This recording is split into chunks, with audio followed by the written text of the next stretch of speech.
Hilary Rosen, you know, the whole nonsense controversy about, oh my God, stay-at-home moms, et cetera, what she said about Ann Romney. No, that's not the controversy. Now, in reality, if we had a system that was functioning, this would be the real controversy around Hilary Rosen. It turns out she works at the PR firm of SKDKnickerbocker. And what does SKDKnickerbocker do? Well, they use people like Hilary Rosen and Anita Dunn, who used to be the White House communications director, to bring in lobbyists, basically, and to, I'm sorry, they're not lobbyists, according to Politico now. They're having dialogues with these people. But they bring in big companies so that the White House will listen to those companies and basically do what they're told. So listen to these companies that they have brought into the White House. Kaplan Education, that's the for-profit colleges. Remember how President Obama was going to get tough on them and decided to make literally 5% change? Okay, it was a joke. They watered it down until it was nothing. Well, one of the reasons is SKDKnickerbocker is bringing in all their representatives into the White House and going, come on, we're all friends here. It's okay, be my friend. And next thing you know, that legislation was decimated and the for-profit education continues to bilk the US government out of untold millions of dollars and billions of dollars overall for the industry. So how about Win America? Well, what are they?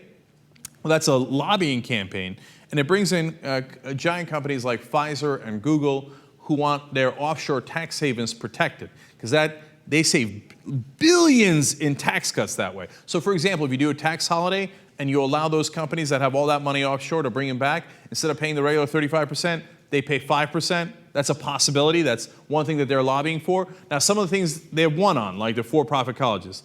The tax holiday is still being debated, but it's job of Hilary Rosen and her friends to bring in these rich corporations to influence the Obama White House in favor of the rich, in favor of corporate America, and actually, of course, multinational corporations.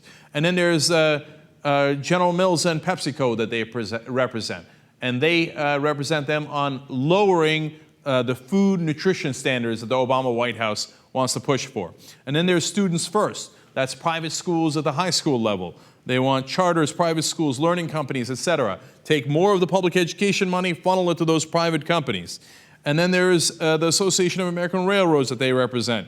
And they are, of course, arguing against labor unions. So these are so-called Democratic strategists, like Hilary Rosen and Anita Dunn, who go to the White House and sometimes bring representatives of these companies. In fact, Kenneth Vogel at Politico pointed out Hilary Rosen brought one of her clients from Microsoft, an executive named John Kelly, to a state dinner at the White House.